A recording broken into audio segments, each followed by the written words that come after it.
So hello guys, welcome to the deadlift asylum. So अगर मैं बात करूँ मेरे पिछले एक नेशनल कंपटीशन की, तो बहुत ही उम्दा गेम रहा है मेरा और बहुत ही अमेजिंग जर्नी भी रहा है नेशनल तक का। तो मेरा नेशनल चैम्पियनशिप था उदयपुर राजस्थान में, ISLF strength lifting national championships. So उस कंपटीशन में मैंने 3 नेशनल रिकॉर्ड तोड़े और ये सब पॉसिबल हो सका है आप लोगों के सपोर्ट की वजह से। आप लोगों ने जो प्यार दिखाया है चैनल में, उसी की वजह से मैं मोटिवेटेड रहा, वीडियोस भी रेगुलर बेसिस पे अपलोड करते रहा, प्रैक्टिस में भी मन बना रहा और फाइनली मैंने रिकॉर्ड तोड़ दिया।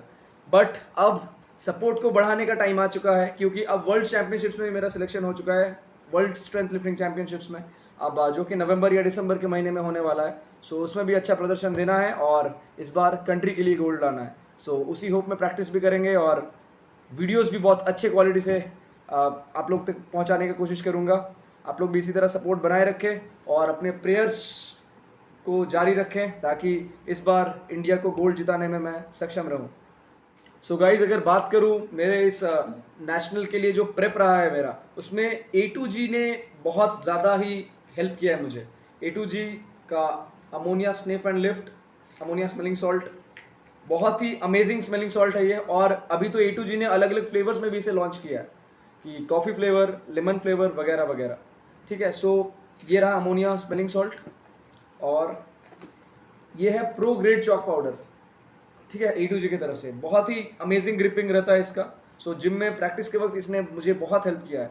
ठीक है, सो आप भी अगर इसे परचेज करना चाहते हैं, A2G का प्रो ग्रेड चॉक पाउडर या अमोनिया स्मेलिंग सॉल्ट, मैं डिस्क्रिप्शन में लिंक दे दूंगा और वहां जाकर आप मेरा कोड भी यूज़ कर सकते हैं, NEEL15 for additional discounts.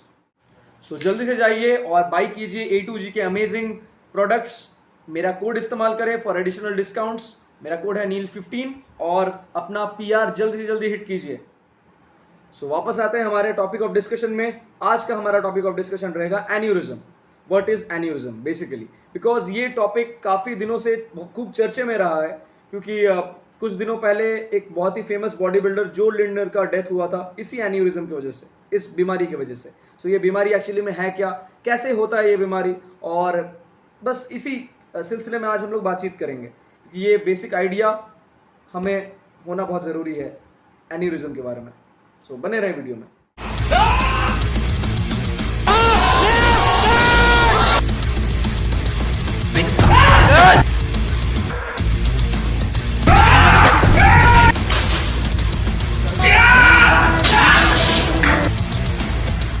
So what is aneurysm actually? So aneurysm is generally abnormal dilation of the blood vessel wall due to increment in the wall stress. So इसका मतलब क्या हुआ? इसका मतलब ये है कि ब्लड वेसल के वॉल में जब एक स्ट्रेस में बढ़ोतरी आ जाती है, उसके वजह से एक एबनॉर्मल डायलेशन देखने को मिलता है और उसी की वजह से एन्यूरिज्म कॉज होता है।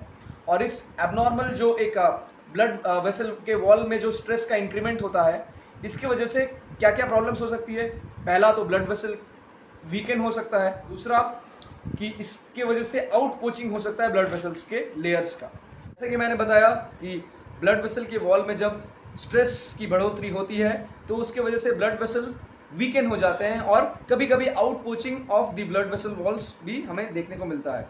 सो ये जो आउट पोचिंग हो रहा है ब्लड वेसल्स के वॉल का, सो डिपेंडिंग अपॉन कितने लेयर्स का आउट पोचिंग हो रहा है, उसके बेसिस पे हम एन्यूरिज्म को 2 भाग में डिवाइड करते हैं। पहला है ट्रू एन्यूरिज्म और दूसरा है फॉल्स एन्यूरिज्म। सो सबसे पहले जान लेते हैं कि ब्लड वेसल में कितने लेयर्स मौजूद होते हैं। सबसे बाहर वाले लेयर को हम लोग बोलते हैं ट्यूनिका एक्सटर्ना, जो कि सबसे आउटर मोस्ट लेयर है। उसके अंदर जो मिडिल लेयर है उसे हम लोग बोलते हैं ट्यूनिका मीडिया, और सबसे अंदर वाले लेयर को हम लोग बोलते हैं ट्यूनिका इंटीमा। सो ये 3 लेयर्स के बारे में हम लोगों ने जाना। अब देखेंगे कि ट्रू एन्यूरिज्म और फॉल्स एन्यूरिज्म में क्या फ़र्क है। सो ट्रू एन्यूरिज्म में क्या होता है कि वो जो आउट पोचिंग हो रहा है ब्लड वेसल के वॉल्स का, अगर ये तीनों ही लेयर पार्टिसिपेट कर रहे हैं उस आउट पोचिंग में, तो उसे हम लोग बोलेंगे ट्रू एन्यूरिज्म। मतलब कि ट्यूनिका इंटाइना, ट्यूनिका मीडिया और ट्यूनिका एक्सटर्ना, ये तीनों ही लेयर मौजूद हैं उस आउट पोचिंग में। मतलब उस आउट पोचिंग में ये तीनों के तीनों लेयर पार्टिसिपेट कर रहे हैं, तो उसे हम कहेंगे ट्रू एन्यूरिज्म। सो अब बात करते हैं फॉल्स एन्यूरिज्म के बारे में। सो एक्चुअली में क्या होता है कि फॉल्स एन्यूरिज्म में जो हमारे ऑल 3 लेयर्स हैं, इंटाइना, मीडिया एंड एक्सटर्ना, ये तीनों के तीनों पार्टिसिपेट नहीं करते हैं। ठीक है, इनमें से या तो कोई 2 करेगा या तो कोई एक पार्टिसिपेट करेगा, तो वो कहलाता है फॉल्स एन्यूरिज्म। तो आयोटिक डाइसेक्शन एक बहुत अच्छा एग्जांपल है फॉल्स एन्यूरिज्म का। क्यों?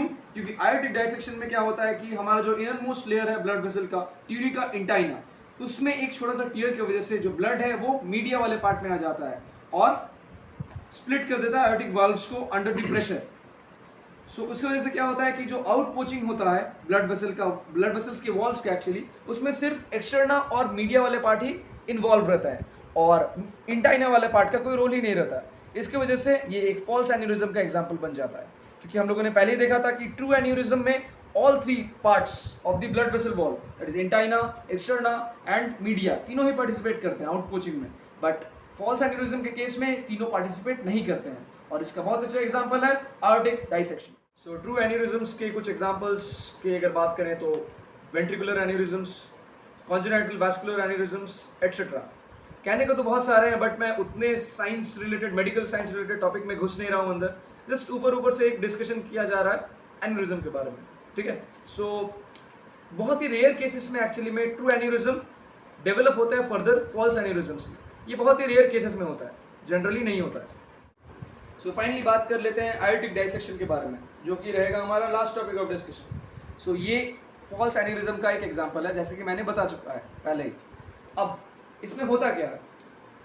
सो एनीमिया में प्रेशराइज्ड ब्लड कुछ डिफेक्ट के चलते जब इंटाइना और मीडिया वाले लेयर के बीच में आ जाता है, तब ये इंटाइना और मीडिया वाले लेयर को सेपरेट कर देता है और बीच में एक फॉल्स ल्यूमेन बना लेता है।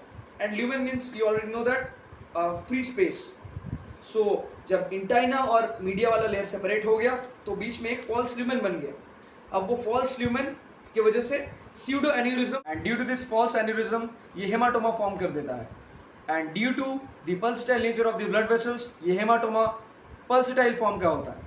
सो आई होप ये वीडियो आपके लिए हेल्पफुल रहा होगा। मुझे जितना आता था एन्यूरिज्म के बारे में मैंने आप तक पहुंचाने की पूरी कोशिश की है। सो हमारे बीच जो लिंडलर जो नहीं रहे, उनके मौत का कारण ये एन्यूरिज्म ही बना था। सो उनके लिए बस यही कहना चाहूँगा कि he was a true champion, जिन्हें हम हमेशा याद करेंगे। और रेस्ट इन पीस।